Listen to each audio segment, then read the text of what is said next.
Hari ini kita masih melanjutkan surah Ali Imran, kajian terdahulu dari Ustadz kita, yang hari ini kita bahas pada ayat 173. Ayat 173 ini adalah lanjutan dari ayat 172 dan terkait dengan ayat 174 pada surah Ali Imran ini.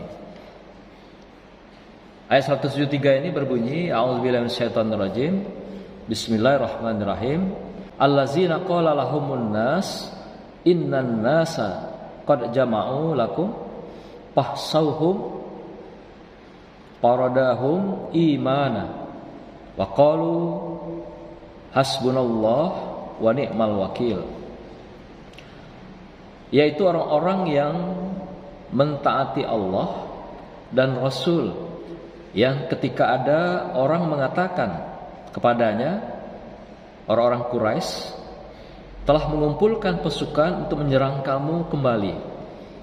Karena itu takutlah kepada mereka. Ternyata ucapan itu justru menambah kuat iman mereka kaum muslimin. Dan mereka menjawab, cukuplah Allah menjadi penolong bagi kami dan Dia sebaik-baik pelindung. Shadaqallahul azim. Jamaah yang berbahagia, ayat yang lalu berkisah pada 172 mengatakan bahwa ini masih ungkapan kisah perang Badar dan perang Uhud, dan terakhir perang Hamra al-As'ad. Perang Badar kita tahu bahwa yang sudah kita ceritakan sebelumnya adalah perang yang besar, terbesar dalam umat Islam, sejarah umat Islam, dan itu terjadi pada tahun kedua Hijriah pada bulan Ramadan. Malah di malam 17 Ramadan mulainya. Kemudian pada perang ini umat Islam mengalami kemenangan yang besar karena ditolong oleh Allah SWT, yang tidak sebanding waktu itu antara pasukannya Rasulullah dengan pasukannya kafir Quraisy dari Mekah. Nah, kemudian pada tahun berikutnya berlanjut perang Uhud.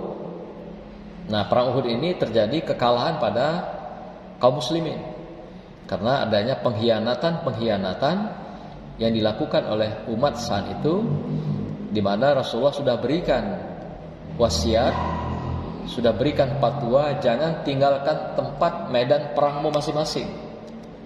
Tapi kaum muslimin ada yang terpengaruh karena harta benda, yaitu rampasan perang yang ditinggal oleh musuh. Tapi itu adalah strategi. Mereka meninggalkan hartanya supaya umat Islam tergiur, dan ketika kocar-kacir rebutan harta benda, saat itulah mereka menyerang kembali umat Islam, sehingga hancurlah kekuatan umat Islam saat itu. Banyak yang terbunuh, luka-luka. Maka dicatat dalam sejarah perang Uhud ini adalah perang kekalahan dalam umat Islam.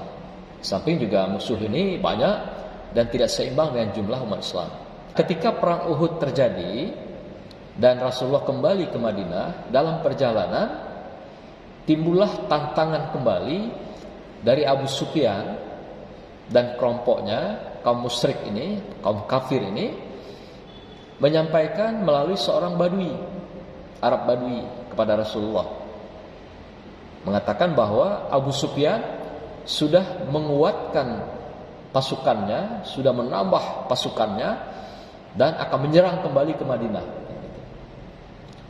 Nah, saat itu pun sebagian sudah berada kelompok Abu Sufyan ini di tempat, di sebuah lembah namanya Hamra al-As'ad. Hamra al-As'ad ini sebuah lembah yang berjarak sekitar 20 km dari Madinah. Jadi kalau kita di makamnya Rasul, Madinah, Masjidnya Nabawi itu, arah ke barat itu sekitar 20 km lokasinya. Jadi ketika itu saat perjalanan pulang sebenarnya, timbullah tantangan kembali bahwa pasukan Abu Sufyan ini akan menyerang kembali Rasulullah dan kaum muslimin. Nah, saat inilah Rasulullah mengatakan, memberikan fatwanya, sekiranya tidak ada yang mau turun ke medan pertempuran ini, saya sendirian akan turun, kata Rasulullah. Begitulah Rasulullah mengobarkan semangat peperangan ini untuk menjaga, memelihara agama Allah.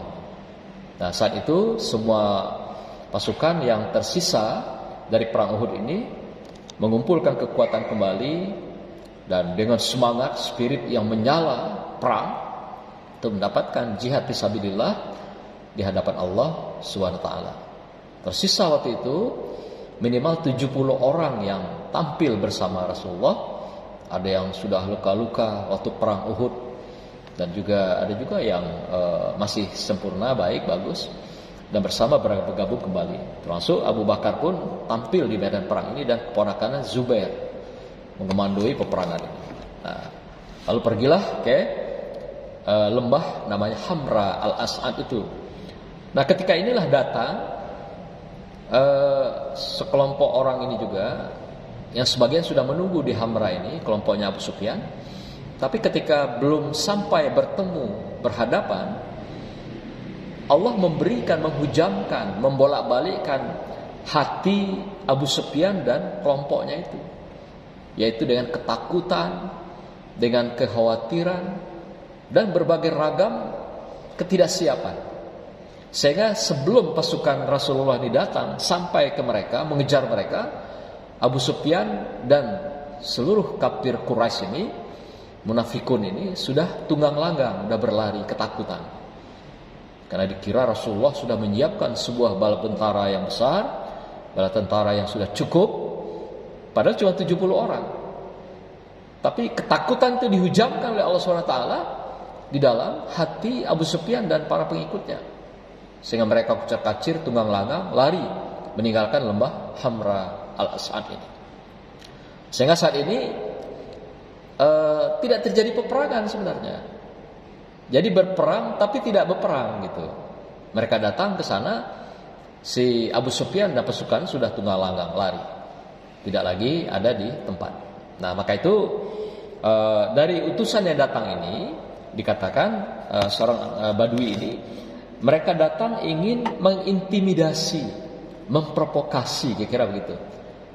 Akan datang kembali kelompok Abu Sufyan. Tapi apa yang terjadi dalam ayat ini? Dikatakan justru bukan malah umat Islam malah tunggang langgang, bukan lari, malah bukan melemah, tapi malah tambah kuat, tambah kokoh iman dan takwa yang pada Allah, ingin segera menumpaskan munafikun ini dan para musyrikin ini, kafir. Bukan malah mereka melemah, malah mereka bertambah semangatnya sampai 100 kali lipat. Mereka yang luka-luka berusaha sekuat tenaga tampil mengejar kelompok Abu Sufyan ini. Nah, maka itu dikatakan bahwa justru dengan kehadiran ini, inan nasa ini adalah suku Badui ini, justru mereka bukan melarikan diri, qad ja ma'ahu lakum fahsauhum. Jadi bukan malah melemahkan hati mereka, semangat mereka, spirit mereka, tapi malah menguatkan. Tapi malah mereka menambah kekuatan iman dan takwanya. Fazadahum imana. Jadi mereka malah tambah kokoh keimanannya, yaitu siap menumpas kebatilan, kezaliman itu, dengan diberi dorongan, dukungan, spirit oleh Rasulullah SAW. Tentu juga dihujamkan iman ini oleh Allah SWT, karena iman adalah juga ada kaitan dengan Allah SWT. Jadi kita secara pribadi sebenarnya tidak punya kekuatan iman itu. Maka itu kita minta berdoa dikuatkan iman kita di hadapan Allah SWT. Karena iman itu sendiri pasang surut soalnya. Kata Imam Al-Ghazali, al-imanu yazidu wa yanqus. Iman itu pasang surut. Maka itulah kita minta berdoa terus agar iman kita ini tetap dimantapkan di hadapan Allah Subhanahu wa taala. Maka itu doa yang selalu kita bacakan, Rabbana la tuzigh qulubana ba'da idh hadaitana wa hab lana min ladunka rahmah innaka antal wahhab. Ya, Rabbana la tuzigh qulubana, ya Allah, janganlah Engkau bolak-balikkan hatiku, imanku yang sudah mantap. Tetapkanlah iman dan hatiku ini seperti mantap apa yang sudah Engkau tetapkan semula. Apapun yang terjadi di dalam kehidupan dunia fana ini, tapi mantapkan iman dan hati kami. Itu doa kita. Dan Engkaulah yang maha memberikan kemantapan iman hati di setiap hati dan iman manusia.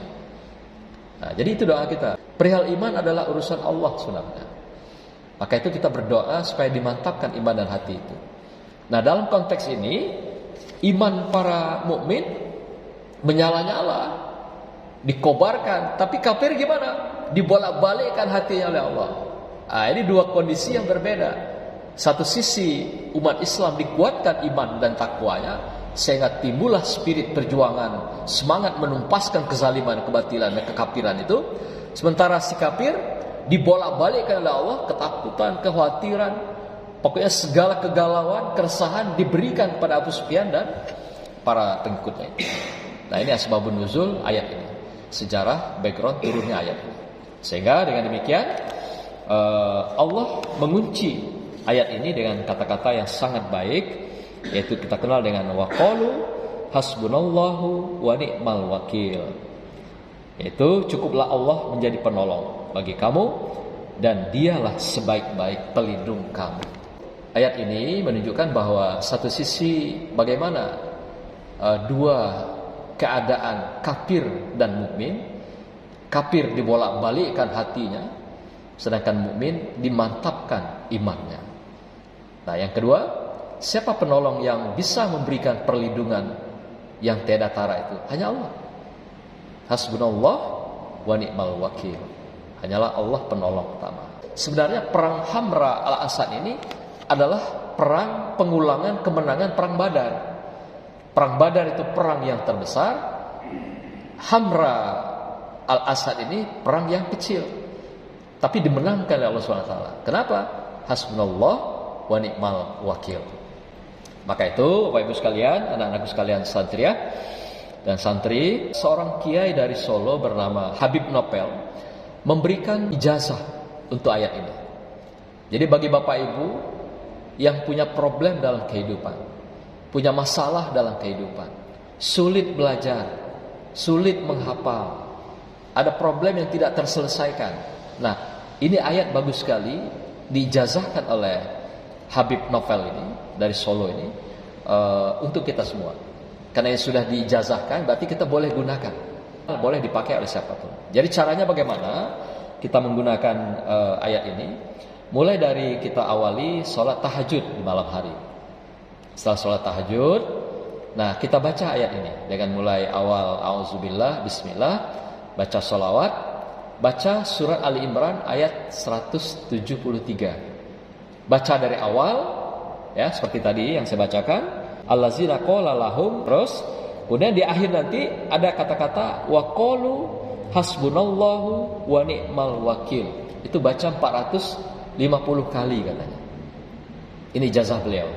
Jadi baca hasbunallah wa ni'mal wakil 450 kali. Lalu tutup dengan ayat yang 174.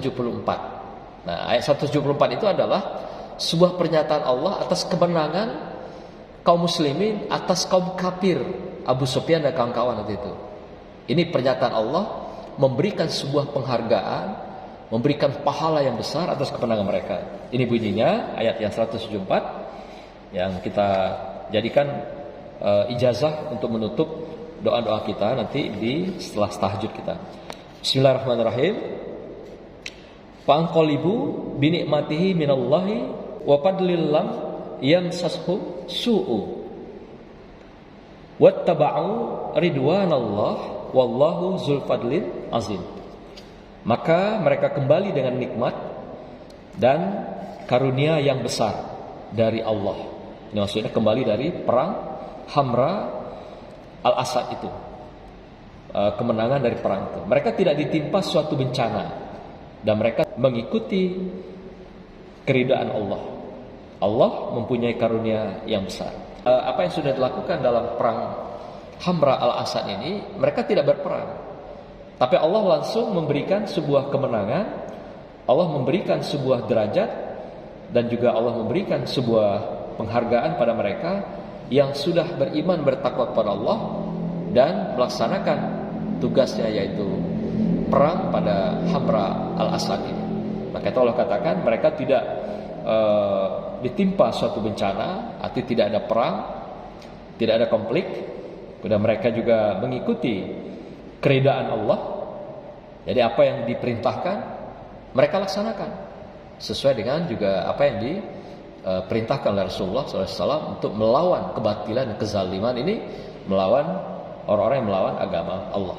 Nah, semoga juga ini ijazah menjadi fadilah bagi kita. Siapa saja bapak-bapak, ibu-ibu, kesulitan hidupnya, problem hidupnya di rumah tangga, keluarga, dan apapun problemnya, ijazah ini diberikan pada kita oleh Habib Nopel dari Solo. Itu caranya untuk bisa menggunakan ayat ini 173 dan 174. Sekira demikianlah tadabbur kita pada siang hari ini. Semoga Allah tetap meridhoi kita, merahmati kita, dan mengampuni kita sehingga akhir kehidupan kita akan menjadi husnul khatimah insyaallah. Barakallah. Assalamualaikum warahmatullahi wabarakatuh.